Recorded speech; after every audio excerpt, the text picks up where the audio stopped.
नमस्कार साथियों, स्वागत है आप सभी का आपके अपने YouTube channel Kedarnath classes Uttarakhand में।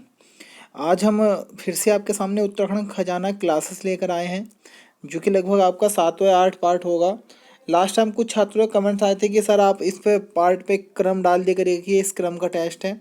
तो कल से प्रयास करूँगा कि आपको पता लग जाए कि ये 8वां पार्ट है, 9वां पार्ट है। वैसे आपको सभी पार्ट हमारी प्लेलिस्ट में मिल जाएंगे। उत्तराखंड खजाना क्लास के नाम से वो प्लेलिस्ट है। सारे पार्ट अभी तक जो भी मैंने कराए हैं आपको मिल जाएंगे, क्योंकि उन पार्टों में मैंने महत्वपूर्ण पॉइंटों को आपके लिए कराया है।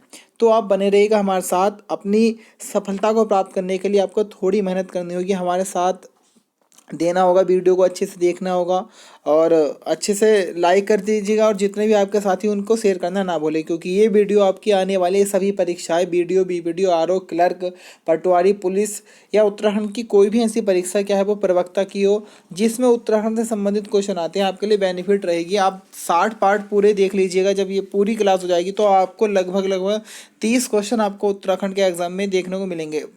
25 से 30 क्वेश्चन आपको देखने को जरूर मिलेंगे। तो चलिएगा शुरुआत करते हैं। क्वेश्चन नंबर 1 है, पवार शासकों की प्रथम राजधानी कहाँ थी? तो बहुत इजी ये क्वेश्चन है। अगर हम बात करें तो 888 ईस्वी में आपके कनकपाल जी ने जो पवार शासक की राजधानी को बनाया था वह चांदपुर गढ़ी को बनाया था, जो कि आपका चमोली में स्थित था। तो बच्चों हमारा डी ऑप्शन क्या हो जाएगा? बिल्कुल सही हो जाएगा।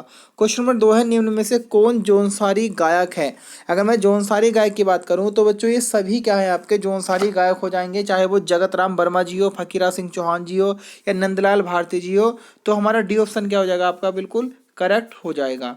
क्वेश्चन नंबर 3 है, गढ़वाली समाचार पत्र के संपादक कौन थे? तो यहाँ पर गढ़वाली समाचार पत्र में वैसे बहुत सारे संपादक रहे। अगर मैं सबसे पहले बात करूँ, गढ़वाली समाचार जो पत्र था यह आपका 1905 में निकाला गया था और इसके जो प्रथम संपादक रहेंगे वे गिरजा दत्त नेथानी थे। गढ़वाली 1905 में निकला, प्रथम संपादक कौन थे? गिरजा दत्त नेथानी। उसके बाद में 1912 में बिशंबर दत्त चंदोला जी को इनका संपादक बनाया गया था। तो हमारा ए ऑप्शन क्या हो जाएगा बच्चों? बिल्कुल सही हो जाएगा। एक बहुत बड़ा कंफ्यूजन रहता है, देखो गढ़वाली जो है वो 1905 में आया था और इसी प्रकार से एक पत्र आपका निकला था गढ़वाल पत्र। गढ़वाल पत्र जो था 1902 में आया था। गढ़वाल पत्र 1902 में, गढ़वाली आया था 1905 में। गढ़वाली आया था देहरादून से और गढ़वाल जो पत्र आया था वो आया था पौड़ी गढ़वाल के दुगड्डा से। इसे भी निकाला था गिरजा दत्त नेथानी ने और आपके गढ़वाली को भी निकाला था सबसे पहले, यानी कि संपादक थे दोनों के गिरजा दत्त नेथानी। तो ऐसे क्वेश्चन को आप एक साथ लिखा कीजिएगा जिससे आपका कन्फ्यूजन दूर हो, क्योंकि जब परीक्षा में हम जाते हैं तो इसी प्रकार के क्वेश्चन हमारे गलत होने की संभावनाएं रहती हैं। क्वेश्चन नंबर 4 है, श्रीनगर की स्थापना किसने की? तो यहाँ पे देखिएगा इसमें ऑप्शन नहीं है। वैसे श्रीनगर की जो स्थापना की थी वह अजयपाल जी के द्वारा की गई होगी। ये आपको पता भी है कि जो पवार वंश से 37वें राजा थे अजयपाल जी, तो इन्होंने सभी गढ़ों को जीतकर एक अखंड गढ़वाल की स्थापना की और अपनी राजधानी आपके चांदपुर गढ़ से पहले देवलगढ़ लेकर आए। उसके बाद में 1517 ईस्वी में इन्होंने राजधानी श्रीनगर को बनाया था। तो यहाँ पर आपको अजयपाल आंसर लगाना फिलहाल ऑप्शन में नहीं है। हाँ ऐसे आ सकता है, क्योंकि आप सभी को पता होगा कि लगभग 1803 में बहुत बड़ा भूकंप आया था गढ़वाल क्षेत्र में। उस भूकंप के बाद में गोरखों ने आक्रमण किया और 1804 में प्रघुमन शाह को यहाँ हरा दिया, बुरी तरह पराजित किया। उसके बाद में कुछ समय तक शासन किया था आपके गोरखा क्षेत्र ने। तो शायद जीर्णोद्धार के तौर पर मान सकते हैं, लेकिन श्रीनगर की स्थापना जो है वो अजयपाल जी के द्वारा की गई होगी। तो उसको आप क्वेश्चन को सही कर लीजिएगा। क्वेश्चन नंबर 5 है, किस नदी को पुराणों में कौमुदी कहा गया है? तो अगर मैं कौमुदी की बात करूं तो बच्चों पुराणों में आपकी खो नदी को कौमुदी के नाम से जाना जाता है। तो ये ऑप्शन क्या हो जाएगा हमारा? बिल्कुल सही हो जाएगा, खो नदी। और अगर मैं बात करूं कि कुल पुराणों की संख्या कितनी है बच्चों, तो 18 कुल पुराण है हमारे इतिहास में हम पढ़ेंगे। और जो सबसे प्राचीन पुराण माना गया है वह मत्स्य पुराण को माना जाता है। उसके बाद कई बार मत्स्य से बहुत क्वेश्चन मिलते हैं, आप रिलेटेड करके लिखिएगा तो काफ़ी बेनिफिट रहेगा। मत्स्य दिवस की मैं बात करूं तो बच्चों 21 नवंबर को हम मत्स्य दिवस मनाते हैं। अगर मैं बात करूं कि मछली का अध्ययन किस में करते हैं, तो मछली का अध्ययन हम इक्थियोलॉजी में करेंगे। और मछली पालन का अध्ययन हम किस में करते हैं, तो पीसी कल्चर में हम मछली पालन का अध्ययन करते हैं। क्वेश्चन नंबर 6 है, बीरावली छाकरी नामक या बीरावाली छाकरी वाली किस जनजाति के आभूषण हैं? जो ये अलग अलग आपके आभूषण हैं, बीरावाली, छाकरी और बाली जो आभूषण है किस जनजाति के हैं? तो बच्चों ये आभूषण आपके भोटिया जनजाति के आ जाएंगे। तो हमारा बी ऑप्शन क्या हो जाएगा? बिल्कुल सही हो जाएगा। अगर भोटिया की मैं बात करूँ तो मारचा, तोलचा और काफ़ी सारी उपजातियाँ आपको भोटिया में मिलेगी। अगर मैं बात करूँ भोटिया कहाँ निवास करते हैं, तो आपके उत्तराखंड का जो उत्तरी जिले हैं आपके, जैसे अगर हम बात करें तो ये आपके उत्तर दिशा में आपके आ जाते हैं जिले कुछ, जैसे चमोली, उत्तरकाशी, पिथौरागढ़ प्लस आपका एक अल्मोड़ा। तो मुख्य रूप से इन 4 क्षेत्रों में ही निवास करती है आपकी भोटिया। और अगर मैं बात करूँ तो भोटिया पहले किससे व्यापार करती? तिब्बत से व्यापार करती थी। अर्धघुमंतु तरह की जनजाति है, पशुपालक के तौर पर हम भोटिया जनजाति को जानते हैं। अगर मैं बात करूं साथियों भोटियों के बारे में और कुछ, तो यहाँ से कुछ क्वेश्चन बनते हैं। देखिएगा जो इनका आवास को हम बोलते हैं वो मैत बोला जाता है, कि भोटियों का आवास क्या है? मैत है। या भोटियों को ग्रीष्मकालीन आवास क्या है, यानी कि जहाँ रहते हैं ये मैत। उसके बाद जैसे ही शरतकालीन मौसम आता है तो, या हम बोल देंगे सर्दी आती है, तो ये जो इनका आवास हो जाता है उसे गुंडा के नाम से जाना गया है, कि इनका शीतकालीन आवास क्या है बच्चों? गुंडा शीतकालीन आवास है आपका, जो भी भोटिया जनजाति के लोग हैं। गुंडा के साथ साथ हम मुंसा भी बोल देते हैं। देखिएगा भोटियों का आवास मैत या ग्रीष्मकालीन आवास मैत, शीतकालीन आवास क्या होता है इनका? गुंडा या मुंसा। उसके बाद अगर हम बात करें तो बच्चों भोटियों की एक जनजाति है जिसे हम, या भोटियों की ही एक उपजाति है। भोटिया जनजाति में काफ़ी सारी उपजातियाँ हैं, तो उसमें एक आपकी उपजाति है उसका नाम है जाड़। बड़ा इंपॉर्टेंट है। जाड़ मुख्य रूप से उत्तरकाशी क्षेत्र में पाए जाएंगे। और अगर हम बात करें इन जाड़ों के बारे में तो जाड़ से काफ़ी सारे क्वेश्चन बनते हैं। उसके बाद अगर हम बात करें भोटिया जनजाति से और, तो क्वेश्चन बनेगा ना बच्चों की महाहिमालय की सर्वाधिक आबादी वाली जनजाति कौन सी है? तो भोटिया ही है। अगर मैं भोटिया की बात करूँ तो पशु चारक की जनजाति है। और अगर हम बात करें इसके बारे में और, तो एक नाम सुना होगा आपने छंग करके, छंग नाम सुना होगा। तो क्वेश्चन लास्ट टाइम बना था कि भोटिया छंग किसको बोलते हैं? तो छंग या चयकती ये बोलते हैं, आपके जो विशेष प्रकार के शराब बनाते हैं उसे बोलते हैं। और उसके बाद में अगर हम बात करें एक खाने का नाम है उसे हम ये बोलते हैं छाकू। ये याद रखना, छंग और छाकू ये बोलते हैं मंडुआ या चावल का जब ये भात बनाते हैं उसे क्या बोलते हैं? छाकू बोलते हैं। क्वेश्चन नंबर 7 है, वर्ष 2011 की जनगणना के अनुसार उत्तराखंड की साक्षरता है। तो बच्चों जो उत्तराखंड की साक्षरता है वो आपकी 78.82% है, जो आपकी जनगणना हुई थी 2011 के अनुसार। सर्वाधिक मैं साक्षरता की बात कर लूँगा, देहरादून है। न्यूनतम साक्षरता आपकी आ जाएगी उधम सिंह नगर। सर्वाधिक एससी साक्षरता आ जाएगी आपकी नैनीताल में, ये आपको याद रखना है। सर्वाधिक एसटी साक्षरता आ जाएगी आपकी रुद्रपुर में, ये भी याद रखना है। सर्वाधिक पुरुष साक्षरता आ जाएगी तो भी रुद्रपुर में आएगी। और सर्वाधिक अगर मैं बात करूँ कि महिला साक्षरता आएगी, तो महिला साक्षरता भी कहाँ पर आएगी आपकी? देहरादून में आएगी। और अगर न्यूनतम महिला साक्षरता की बात करूँ तो बच्चों उत्तरकाशी में न्यूनतम महिला साक्षरता आती है। तो ये क्वेश्चन आप नोट करके चलिएगा, काफ़ी इंपॉर्टेंट है। क्वेश्चन नंबर 8 है, और लास्ट टाइम अभी जो आपका पेपर हुआ है फॉरेस्ट गार्ड का, वहाँ पर ये क्वेश्चन देखने को मिलेगा। मैं कहता हूँ आपसे, आप 60% देख लीजिएगा, 60 से 65, तो आपको बहुत सारे क्वेश्चन मिल जाएंगे जो आगामी परीक्षाओं में आने वाले हैं। अभी तक हमें 3 क्वेश्चन मिल चुके हैं जो अभी इस पेपर में बने थे आपके फॉरेस्ट गार्ड के। एक ये मिला है, अल्मोड़ा मुद्राएं किस राजवंश से संबंधित है? तो जाहिर सी बात है अल्मोड़ा जो मुद्राएं बच्चों वे कुलिंद राजवंश से संबंधित आपकी हैं। अगर मैं बात करूं अल्मोड़ा मुद्रा के बारे में, तो देखिए जो कुलिंद राजवंश था इससे 3 प्रकार की मुद्राएं मिली थी। एक मिली थी अमोघभूति प्रकार की, जो राजा अमोघभूति ने चलाई थी। दूसरी मिली थी अल्मोड़ा प्रकार की मुद्राएं, और तीसरी आपकी जो मिली थी वह छत्रेश्वर प्रकार की मुद्राएं मिली थी। तो अगर हम बात करें ये अल्मोड़ा जो मुद्राएं थी ये अल्मोड़ा क्षेत्र से मिली थी, इस कारण इन्हें क्या कहा गया है? अल्मोड़ा मुद्राएं। अल्मोड़ा मुद्रा की कुल में संख्या की बात करूं तो बच्चों 54 इंच की संख्या बताई गई है, और इस पर आपके ब्राह्मी लिपि में लिखा हुआ है। और इसमें से 4 अल्मोड़ा प्रकार की मुद्राएं ब्रिटिश संग्रहालय में भी अभी तक संरक्षित या सुरक्षित रखी हुई है। तो ये क्वेश्चन बड़े इंपोर्टेंट हो जाते हैं एग्जाम की दृष्टि से। क्वेश्चन नंबर 9 है, उत्तराखंड की प्रथम महिला पुलिस महानिदेशक थी। तो ये बहुत बार क्वेश्चन आ चुका है बच्चों। तो कंचन चौधरी भट्टाचार्य जी उत्तराखंड की प्रथम पुलिस महानिदेशक थी। तो हमारा बी ऑप्शन क्या हो जाएगा? बिल्कुल सही हो जाएगा। वर्तमान अगर मैं पुलिस महानिदेशक की बात कर लूँ तो अशोक कुमार जी, जो कि हरियाणा के मूल निवासी हैं, वर्तमान में उत्तराखंड के क्या है? पुलिस महानिदेशक हैं। तो बड़ा इंपॉर्टेंट है ये क्वेश्चन, इसको याद करके चलिएगा। क्वेश्चन नंबर 10 है, निम्न में से किसे पद्मश्री पुरस्कार नहीं मिला है। तो अगर हम बात करें बच्चों पद्मश्री पुरस्कार के बारे में, तो सुमित्रा नंदन पंत जो कि आपके महान कवि रहे हैं और प्रथम व्यक्ति हैं राज्य से जिन्हें ज्ञानपीठ अवार्ड मिला था। तो पद्मश्री नहीं मिला है। मधुमिता बिष्ट को 2006 में मिला है, पुष्पेश पंत को 2016 में, प्रसून जोशी को 2015 में इनको मिला हुआ है, लेकिन आपके सुमित्रा नंदन पंत जी को पद्मश्री पुरस्कार नहीं मिला है। क्वेश्चन नंबर 11 है, उत्तराखंड में कौन सा आभूषण हाथ में पहनने वाला है। तो मैं बात करता हूँ मुंदरी जो आपका आभूषण होगा वह हाथ में पहनने वाला आ जाएगा। तो आपका सी ऑप्शन क्या हो जाएगा, बिल्कुल सही हो जाएगा। अगर मैं बात करूँ फूली आपकी नाक में पहनी जाती है, इमरती आपकी आ जाती है पैर में, तुगियल आपके आ जाता है कान में, लेकिन मुंदरी आपकी कहाँ पर आती है, हाथ में आती है। छीड़ा पानी नामक स्थल किस जनपद में है।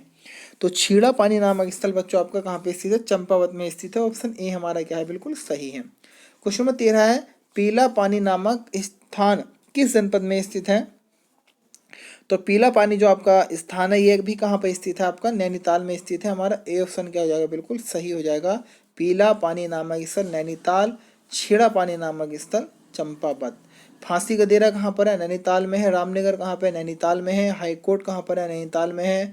और आपका सीता बनी कहाँ पर है, तो नैनीताल के रामनगर के गिरजाघर में। हल्द्वानी कहाँ पर है, ये भी नैनीताल में है। और अगर मैं और बात करें तो नैनीताल को पहले छकाता के नाम से जाना गया होगा, खड़देस भी इसी का नाम था, छोटी बिलायत भी आपका नैनीताल का ही नाम था। और त्रिऋषि सरोवर भी से कहा गया है, झीलों की नगरी भी से कहा गया है। सात ताल भी नैनीताल में है। और आपका खुरपा ताल, हरीश ताल, सूखा ताल, सड़िया ताल, ये सारे कहाँ पर है, आपके नैनीताल में। ये साथ ही आपका राम सीता ताल भी यहीं पर है, नल दमयंती ताल भी यहीं पर है। अगर मैं बच्चों सूखे ताल की बात करूँ तो सूखा ताल आपका अल्मोड़ा में भी देखने को मिलेगा। सूखा ताल आपका चंपावत में भी देखने को मिलेगा। और सूखा ताल आपका नैनीताल में भी देखने को मिलेगा। और एक आपका है सुख ताल आपको चमोली में देखने को मिल जाएगा। ये कन्फ्यूजन है, इन्हें दूर करके रखिएगा। क्वेश्चन नंबर 14 है, पोंछी पोंछी नामक आभूषण कहाँ पहना जाता है। तो पोंछी नामक आभूषण बच्चों आपका कलाई में पहना जाता है। हमारा ए ऑप्शन क्या है, बिल्कुल सही है। क्वेश्चन नंबर 15 है, कंडवा आभूषण जो कड़वा आभूषण है वह कहाँ पहना जाएगा। तो बच्चों पैर में आपके पहना जाता है। हमारा ए ऑप्शन क्या हो जाएगा, बिल्कुल सही हो जाएगा। क्वेश्चन नंबर 16 है, कामदहा पर्वत कहाँ स्थित है।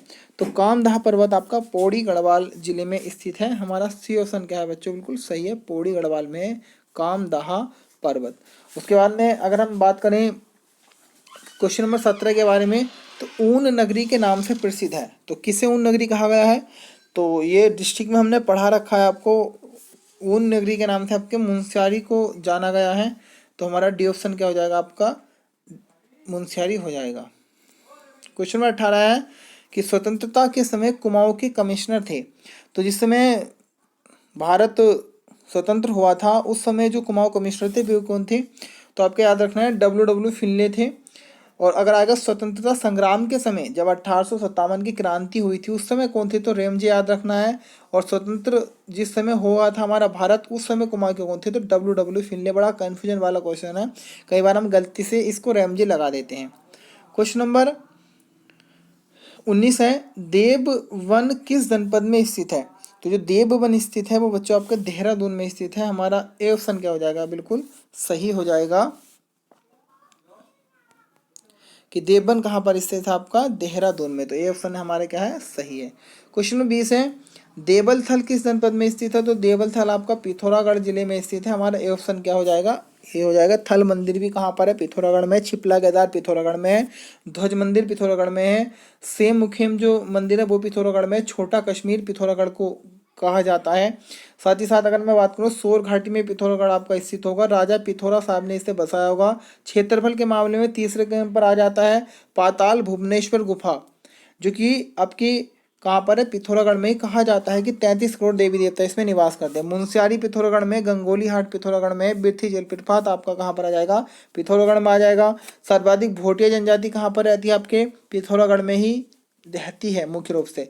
रालम आपका ग्लेशियर पिथौरागढ़ में आ जाएगा। पिनोरा आपका पिथौरागढ़ में आ जाएगा। बाल्टी पिथौरागढ़ में आ जाएगा। मिलम आपका ग्लेशियर पिथौरागढ़ में आ जाएगा। और लिपुलेख दर्रा जिससे आपकी कैलाश मानसरोवर यात्रा प्रवेश करती है तिब्बत क्षेत्र में, ये भी कहाँ पर आ जाएगा, आपका पिथौरागढ़ क्षेत्र में ही आपको देखने को मिलेगा। क्वेश्चन नंबर 21 है, राज्य में प्रथम दुग्ध संघ की स्थापना कब की गई? तो बड़ा इंपॉर्टेंट क्वेश्चन है ये डिस्ट्रिक्ट में आपको पढ़ाया होगा। तो राज्य में प्रथम दुग्ध संघ की स्थापना वर्ष 1949 में आपके नैनीताल के हल्द्वानी क्षेत्र में की गई होगी। हल्द्वानी की बात करूँ तो बच्चों हल्दुवानी नामक एक वृक्ष था, इस कारण से हल्दुवानी के नाम से जाना गया था। फिर यहाँ पर कमिश्नर टेल ने आधुनिक हल्द्वानी की नींव रखी। उसके बाद में अगर हम बात करें तो वर्तमान में कुमाऊं का सबसे बड़ा नगर या सबसे बड़ा नगर निगम है वह हल्द्वानी है। हल्द्वानी नगर निगम जो बना था आपका बच्चों 2011 में बना होगा। 2011 में हल्द्वानी हरिद्वार बना होगा। 2013 में आपका काशीपुर, रुद्रपुर और रुड़की बना होगा। उसके बाद में 1998 जो कि राज्य का सबसे पुराना नगर निगम था वो कौन था? देहरादून था। 2017 में कोटद्वार और ऋषिकेश बने। और वर्तमान में जो कुल नगर निगमों की संख्या है वो राज्य में कितनी है बच्चों? 8 है। बात हल्द्वानी की चल रही थी। हल्द्वानी में आपका कत्था उद्योग के लिए प्रसिद्ध है हल्द्वानी क्षेत्र। अगर मैं और बात करूँ तो आपका सुशीला तिवारी फॉरेस्ट कॉलेज भी कहाँ पर है? आपका हल्द्वानी में ही स्थित है और बहुत इंपॉर्टेंट है हल्द्वानी एग्जाम की दृष्टि से। बहुत बार यहाँ से क्वेश्चन बने हुए हैं। क्वेश्चन नंबर 22 है, बोग उडियार किस जनपद में स्थित है? तो बोग उडियार की मैं बात करूँ तो बच्चों ये आपका कहाँ पर आ जाएगा? पिथौरागढ़ जिले में आ जाएगा। तो हमारा बी ऑप्शन क्या हो जाएगा? बिल्कुल सही। पिथौरागढ़ के जितने भी क्वेश्चन थे इंपॉर्टेंट मैं पहले ही आपको बता चुका हूँ। क्वेश्चन नंबर 23 है, मुनाड़ नामक आभूषण पहना जाता है। तो शरीर के किस हिस्से में हम मुनाड़ नामक आभूषण को पहनते हैं? तो क्वेश्चन नंबर 23 का आंसर हो जाएगा ऑप्शन ए, कान में मुनाड़ को पहना जाता है। ऑप्शन ए क्या हो जाएगा हमारा? बिल्कुल सही हो जाएगा। क्वेश्चन नंबर 24 है, हाथी कुंड किस जनपद में स्थित है? तो हाथी कुंड की मैं बात करूं तो ये आपका स्थित है पौड़ी गढ़वाल में। ऑप्शन ए हमारा क्या है? बिल्कुल सही है। अगर आएगा हाथी पर्वत कहाँ पर है तो आ जाएगा आपका चमोली में। हाथी की बात करें तो बच्चों हाथियों का देश आपका लाओस है। सफ़ेद हाथियों का देश थाईलैंड है। भारत का विरासत पशु कौन है? तो ये भी आपका क्या है? हाथी है। हाथी परियोजना कब आई थी? 1992-93 में हाथी परियोजना आई थी। क्वेश्चन बनेगा कि आपका पहला भारत का हाथी अस्पताल कहाँ खोला गया अभी हाल ही में? तो यूपी के मथुरा क्षेत्र में पहला हाथी अस्पताल खुला है भारत में। तो ये सारे क्वेश्चन आपको याद रख के चलने हैं। क्वेश्चन नंबर 25 है, चंद्रशिला बुग्याल किस जनपद में स्थित है? तो चंद्रशिला बुग्याल की अगर हम बात करें तो बच्चों ये चमोली डिस्ट्रिक्ट में आपका स्थित है। ऑप्शन ए हमारा क्या है बच्चों? बिल्कुल सही हो जाएगा। चंद्रशिला बुग्याल चमोली डिस्ट्रिक्ट। क्वेश्चन नंबर 26 है, उत्तराखंड राज्य में गढ़ केसरी कहा जाता है? तो किसे गढ़ केसरी के नाम से जाना जाता है? तो आपके अनुसुईया प्रसाद बहुगुणा जी को गढ़ केसरी के नाम से जाना गया है। लास्ट टाइम मैंने आपको वीडियो में कराया था कि दक्षिण भारत का गढ़ केसरी किसे कहा गया है, दक्षिण का गढ़ केसरी किसे कहा गया? तो आंसर आपको कमेंट बॉक्स में बताना जिसने अच्छे तरीके से उस वीडियो को देखा होगा। क्वेश्चन नंबर 27 है, संगला कोटी मेला कहाँ लगता है? तो संगला कोटी मेला की मैं बात करूं तो बच्चों पौड़ी गढ़वाल जिले में आपका लगता है संगला कोटी मेला। क्वेश्चन नंबर 26 है, भारत और नेपाल के मध्य कौन सी नदी सीमा बनाती है? तो भारत नेपाल के मध्य काली नदी सीमा बनाएगी। जैसे ये आपका उत्तराखंड क्षेत्र हुआ, उसके बाद में ये आपका पिथौरागढ़ के स्थान से निकली और उसके बाद में नेपाल में प्रवेश कर जाती है। और एक स्थान पड़ता है बरमदेव मंडी से काली नदी कहाँ प्रवेश करती है? नेपाल में। और वहाँ से इसका नाम फिर क्या पड़ जाता है? शारदा के नाम से जान ली जाती है। काली नदी की बात करो तो बच्चों लिपुलेख दर्रे के काला पानी नामक स्थान से निकलती है। लंबाई है कुल 252 किलोमीटर और राज्य की सबसे लंबी नदी कौन सी है? आपकी काली नदी है। और इसे शारदा के नाम से, काली गंगा के नाम से भी क्या जाना गया है। क्वेश्चन नंबर 29 है, प्रशासनिक प्रशिक्षण संस्थान उत्तराखंड में स्थित है? तो प्रशासनिक प्रशिक्षण संस्थान जो आपका स्थित है बच्चों तो वह आपका नैनीताल जिले में स्थित है। बी ऑप्शन क्या है? सही है। क्वेश्चन नंबर 30 है, टिहरी राज्य का प्रथम राजा कौन था? तो टिहरी राज्य का जो प्रथम राजा था बच्चों वह सुदर्शन शाह जी था। क्योंकि आपको पता होगा कि जब अंग्रेजों ने पवार राजा को हराकर गढ़वाल पर अधिकार जमा लिया था तब आपके सुदर्शन शाह जी ने प्रयास करके गढ़वाल से आपके गोरखा को हराया था अंग्रेजों की मदद से, और कहा था कि अंग्रेजों ने भी एक शर्त रखी थी कि 7 लाख रुपए देने होंगे सुदर्शन शाह को अगर गोरखा को भगवाना है तो हालांकि गोरखा तो भाग गए थे, लेकिन इतना मूल्य नहीं था सुदर्शन शाह जी के पास में। तो उस कारण गढ़वाल का विभाजन हुआ था, एक टुकड़ा आपके अंग्रेजों को मिला था और एक टुकड़ा मिला था आपके सुदर्शन शाह को, और इन्हें टिहरी वाला हिस्सा मिला था, टिहरी क्षेत्र का। और तब ये टिहरी के प्रथम नरेश कहलाए थे आपके राजा सुदर्शन शाह जी। क्वेश्चन नंबर, अगर मैं 31वें की बात करूं बच्चों, तो 31वां क्वेश्चन है, निम्न में से किसको उत्तराखंड का गांधी कहा गया है? तो कुछ हार्ड क्वेश्चन है ये, बहुत बार एग्जाम में बना हुआ है। इंद्रमणि बडोणी जी आंसर हो जाएगा। क्वेश्चन नंबर 32 है, ग्रीन स्कूल की अवधारणा का प्रतिपादक कौन है? तो ग्रीन स्कूल की अवधारणा का जो प्रतिपादक है वह है आपका बीरेंद्र रावत जी। तो हमारा बी ऑप्शन क्या हो जाएगा? बिल्कुल सही हो जाएगा, बीरेंद्र रावत। क्वेश्चन नंबर 23 है, भारतीय रिमोट सेंसिंग संस्थान कहाँ पर है? तो ये आपका देहरादून में स्थित है। बाडिया इंस्टीट्यूट भी आपका देहरादून में आ जाएगा। तो हमारा ए ऑप्शन क्या हो जाएगा बच्चों? बिल्कुल सही। पेट्रोलियम संस्थान भी कहाँ पर है आपका? यहीं पे ओएनजीसी का मुख्यालय भी देहरादून में है। एलआईसी का मुख्यालय भी कहाँ पर है? देहरादून में है। और आपका वन संग्रहालय और आपका फॉरेस्ट रिसर्च इंस्टीट्यूट भी आपका कहाँ पर आ जाएगा? देहरादून में ही आ जाएगा।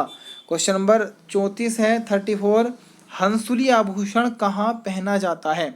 तो हंसुली आभूषण की हम बात करें तो बच्चों ये आपका गले में पहना जाएगा। हमारा ए ऑप्शन क्या हो जाएगा? बिल्कुल सही हो जाएगा।